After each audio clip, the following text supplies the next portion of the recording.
right, welcome out to another episode of Windshield Time at Mountainland Supply. I'm Joey. I'm joined by Spencer, the man of every kind of sort. Shorts. Every single kind. Almost said something bad there. I know you did. I know you did. Good catch. Yep. That'd be our first bleep. No, we had one other bleep, huh? Yeah, we did. Okay, that'd be our second bleep we ever had to do. Also joined by BJ, Zeyer. Welcome. Good to be here. I know, you liar. RJ and BJ. So everybody who is looking at a camera, please look at the camera and understand RJ is in the hat, BJ is not in the hat. And that's actually a pretty good thing because you wear a hat pretty often, and you don't wear a hat often at all. Yeah, no. Just to keep the sun off your head like when you're outside every once in a while? Sure. Every once in a while. Not even that. Night out on the town, something like that. Night Haven't out on the shaved town. in a while. Yeah. It's not high and tight, so you got to shave it a little bit. It's getting there, yeah. It looks good, dude. So the biggest reason I wanted to have you guys on here, and you guys will know from the title of the episode, you both go out on our internal audits, and anytime anybody hears the word audit, there's a negative connotation to it. And you two are probably the least threatening people that we have in the finance department. And you're there to help them. So I want people to know who you are as people so that they're like not as threatened when you come to help them along in some of their processes. That make sense? That make sense to you, Shorts? Yeah, it makes complete sense. Yep. Okay. Mm-hmm. I'm glad that makes sense. Yeah. So, BJ, you're going to go first. Right on. What brought you to Mountainland? I was living in Kansas City. Mm-hmm. I was looking for a new job, needed to get out of Kansas City, change things up. And Because you were CFO at a company at the time, right? I wouldn't put it there. He was a CFO. I was just doing some accounting, some bookkeeping there. See, he's completely approachable, everybody. This guy's humble. Just being real here. It was good. It was good. Small startup, but need to leave. So I was searching in Arizona, and then this was just kind of like a stop to make it look like I wasn't looking for a job. Anyway, something came up out here. Yeah. I had an interview with Bruce and Brandon, and went real quick. Yeah. Just the culture here was so attractive. Well, and you're a great example of family that is terrible that has good family members. Right. Because you may or may not be related to Mike Funk in some way. Yeah. Excuse me for that. You're excused. No, Funk's a stud. And I really, some companies, frown upon having family members work at their company. I think that it's one of our, secrets to success. Because if you get a family that's, really good and has good connections and has good people, keep trying to get as much milk out of that thing as you can, So I'm glad that you were referred and actually came over. Oh, me too. So how long you been here now? A little over five Crazy, years. dude. I know, it's gone fast. Did you come around this time of year? I can't remember. It was like September. Okay. Yeah, I was thinking it was like fall-ish. Yeah. Yeah. Yep. So 5 years, huh? It's flying.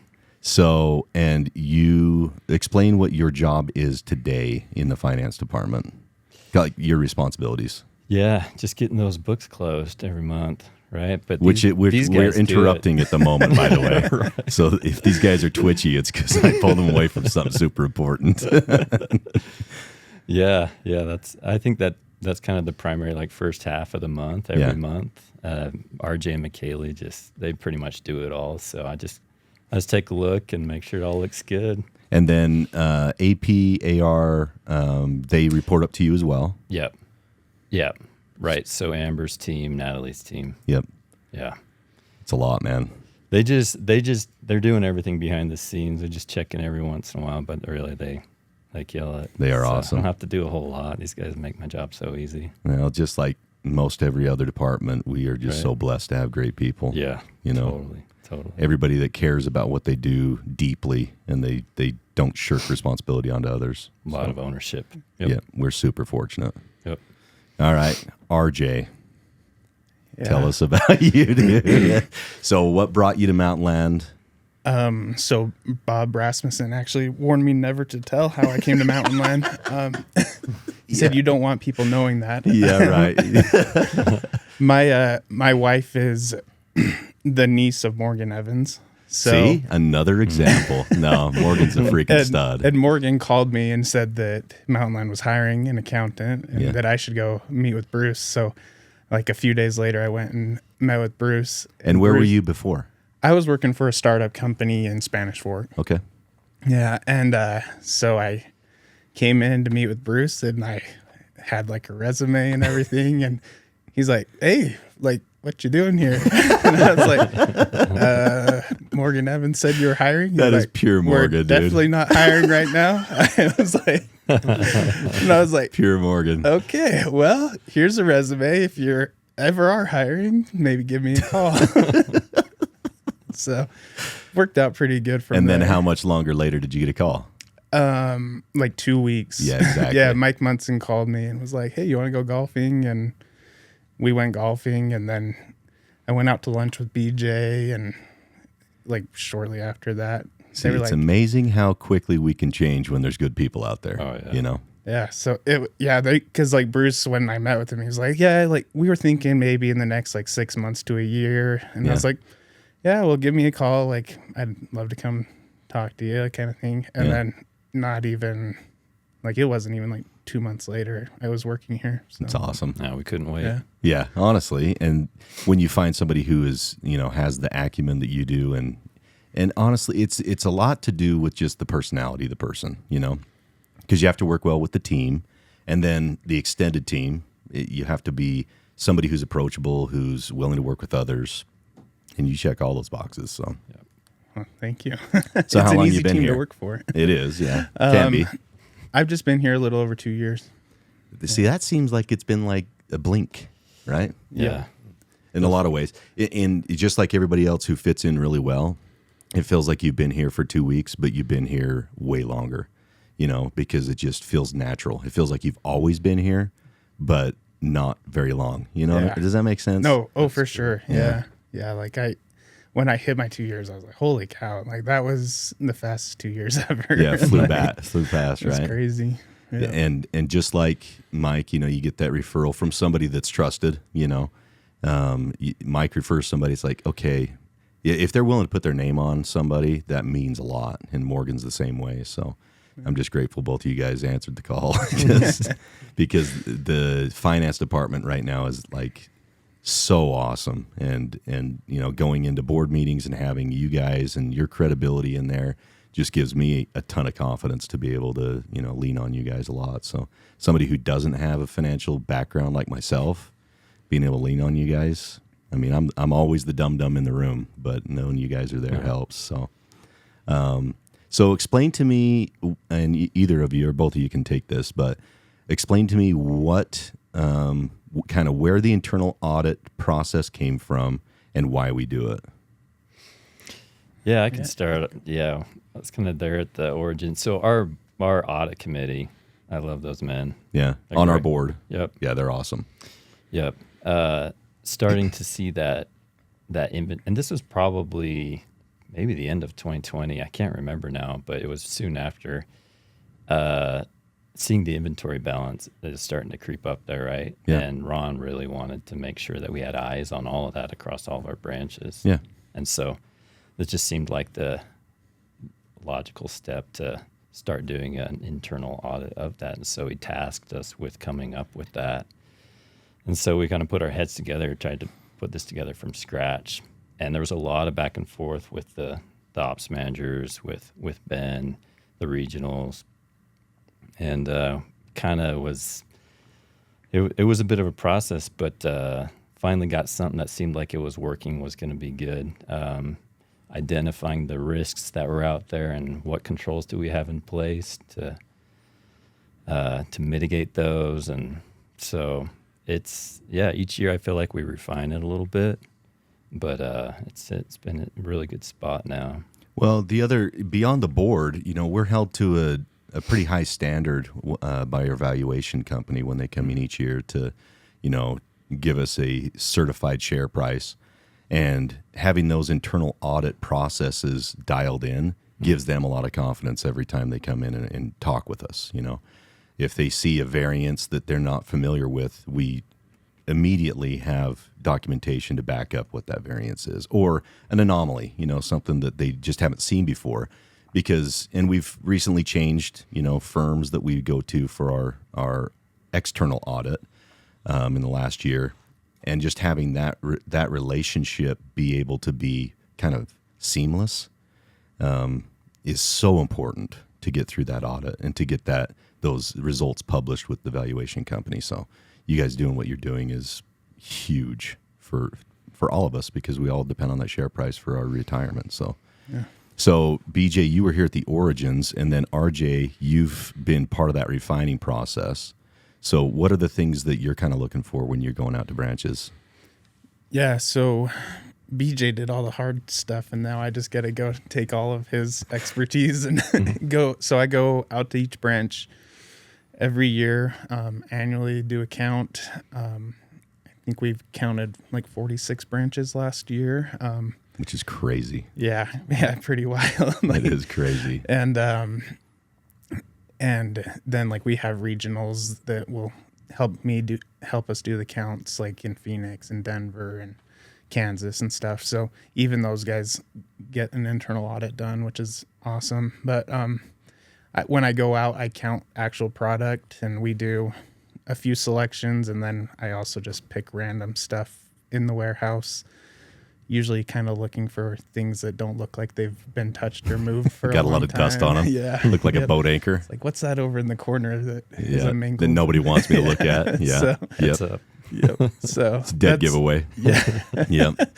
Where is this in the eclipse? And we do all that counting and stuff, and kind of inspect physical controls too, that cameras are working and that the fences are in good repair and don't have holes cut in them and stuff. Well, it's honestly, it takes what we're expected to do by our external audit company and then amplifies it and kind of Mountainlandizes it to kind of fit who we are. And I really think that if it's seen as a tool to make us better, then it takes a lot of that stigma away of being kind of intrusive on their operations. Because if they are doing all the things to pass the internal audit, then you don't have to do things like wall-to-wall counts and, the really, really interruptive things that, people who have been here for more than, 5, 7, 8 years, those suck. Doing wall-to-wall sucks, especially at large branches. So if you're able to just maintain your internal controls, it makes all of your lives easier. So it really is a tool to make everybody kind of be able to perform at a higher level and to not be interrupted and have to, a wall-to-wall can take days, and it's usually over a weekend. So not having your people have to come in on a weekend and spend that extra time, that's huge, Oh yeah. And it's cool, like that you say, like Mountainlandify it, because like I remember one of my first board meetings we went to, somebody in the meeting, I can't remember who it was, said, well, nobody's ever going to get 100% on one of these counts. Like there's so many parts, thousands of parts, like it's never going to happen. Yeah. And it actually happens like all the time. Yeah. And it's like, which is crazy. yeah. And it was probably Bob. I'll speak for him because he has that historical, evidence to back it up. Before we were doing, the guns and the accurate cycle counting and all that stuff, he's not wrong. Yeah. Like we were never, 80% was amazing if we got 80%. So for him, 100% is far-fetched. But with the processes you guys have put in there and the hard work at the branch level, it is attainable, And then how much confidence does that give a salesperson in the field where they're not at the branch physically looking at something to just look in the Eclipse and say, yeah, I've got 6 of them there. You can have all 6. And know that those 6 are going to go out and it's not going to be 5, right? Or 4 or none, because when I was in sales years ago, it was I started before we had Eclipse. I finished after we had Eclipse. And even when we started first with Eclipse, we didn't have the guns. We didn't have the accuracy.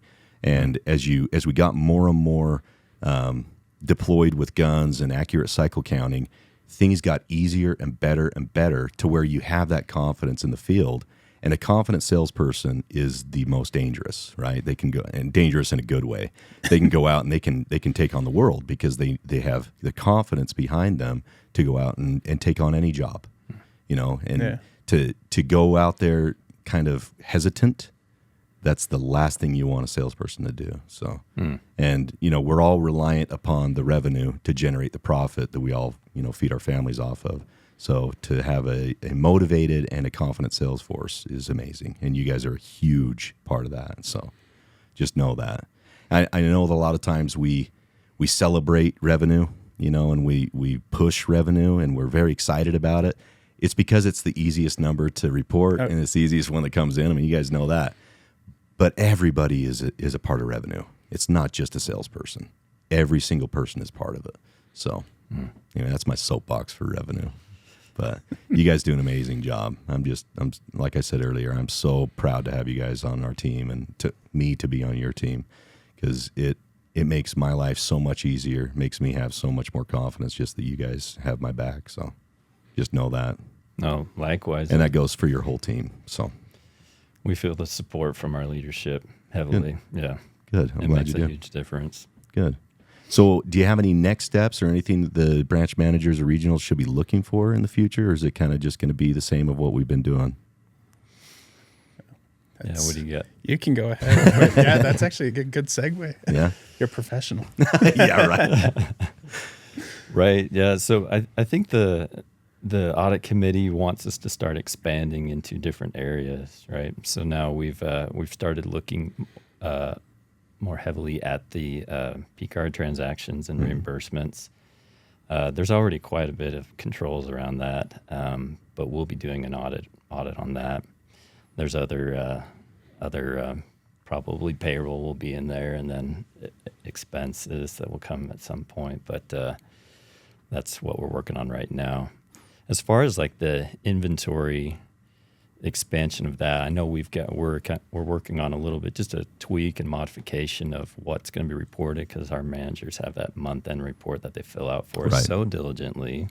Appreciate that. They are awesome at it. And we shouldn't say it's really for us; it's really for them and for the regional managers, right? But there's a little bit of a tweak coming with that. Yeah, kind of to match like the VTO that the executive team has come with. We were talking to some of the regionals, and we're like, we should figure out a way to get this more in line with the vision that we have and those goals that we're trying to reach. And so we're looking at it more regularly. And which is awesome, because that just leads to everybody rowing in the same direction, and when we're all doing the same things for the same purpose, and we're dangerous, and it can, and that can be a lot of fun, because then we're all looking at the same goal. And then when we achieve it, everybody wins, and it's not just one department doing it. And, we can kind of spread that celebration out a little bit more. But the P card thing, that you mentioned that there's a ton of controls in it. That system has been incredible. And anybody who has a P card understands what I'm talking about when, going from where we were before on our previous system to where we are now. Dude, it is so freaking awesome.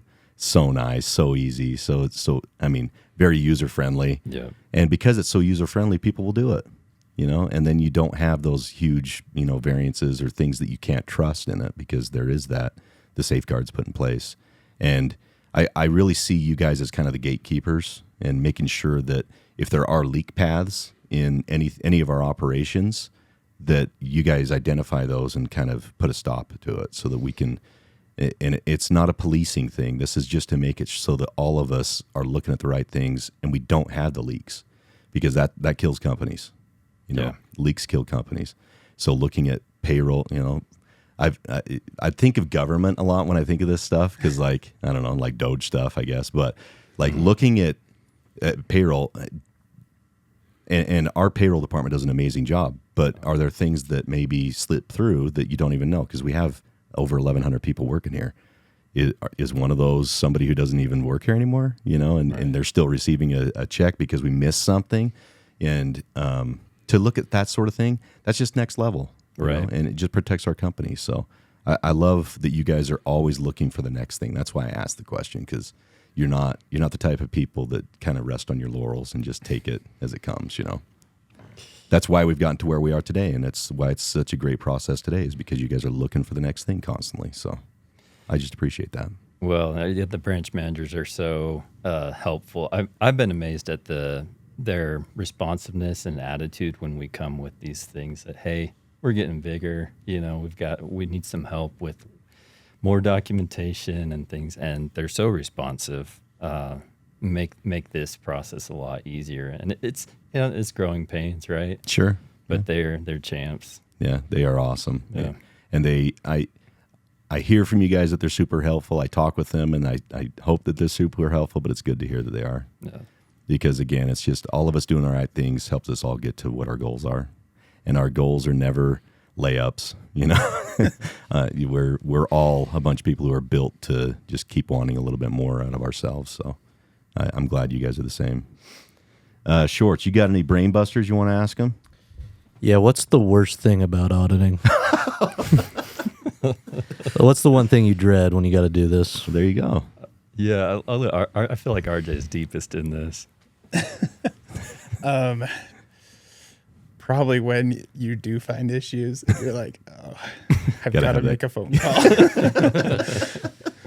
Thankfully, that doesn't happen too often, but Yeah. it's like you go pull testing and it's like, there's nothing here. And This is a big piece. Where's it hiding? And then you find out that like a scanner was broken or something, and Yeah. they just barely got it fixed. And so you're like, oh, that makes sense. But yeah, that's probably the least fun. There is a little bit of dread there, I'm sure. Like, oh crap, I got to have this conversation. I don't blame you. I wouldn't want to have it either. Right. You got anything that you dread, BJ? I feel like there's just a ton of documentation that comes along with all of it. And so the reporting, when I used to do it, RJ's been great. I just handed it off to him. He's such a stud. When I was only doing maybe 5 a year or 10, now he's got 40 that he's doing. So. But the documentation around it's a little bit of it's tedious. Man, you guys deal with that stuff so well. Like, I could never do what you guys are doing. Mm-hmm. The stuff that comes in, I mean, all the numbers, all the reporting, everything that comes through. I couldn't do it. You guys are just built so much better than I am. So OCD, I don't know what it is that whatever it makes is, I'm happen. grateful for it, dude. I'm here for it. You got any other brain busters, brother? No, but on that topic, like they just don't want to. They don't want to find anything, right? Right. Then that makes their job easier. 100%. Everyone's job easier. That's so they're right. not there to police or anything. They're here just for you guys. They're just there guarding the vault. Yeah. And we need that. We need people to be responsible for that. And you guys are it. Tag, you're it. They want to be the maids right after your mom cleaned the whole house. Not have to do a freaking thing. Yeah, I like that. Baseboards are even done. Yep, exactly. I like it. That's right. Well, thank you guys for taking time out of the month-end close. I really appreciate it. I really think that this will humanize you guys a bit and make it so that people understand that these are just people that are our fellow family members out there, just making sure that everything's tidy. So thank you for doing this, guys. Yeah, Yeah, for thanks. sure. Thank Appreciate you, and thank you to your teams as well. All right, Shorts, that's it? You good? Yeah, that's it. All right, Shorts Yeah. says we're good, so we're good. We're good. All right, everybody, have a safe trip. Enjoy the ride. We'll see you down the road. Bye.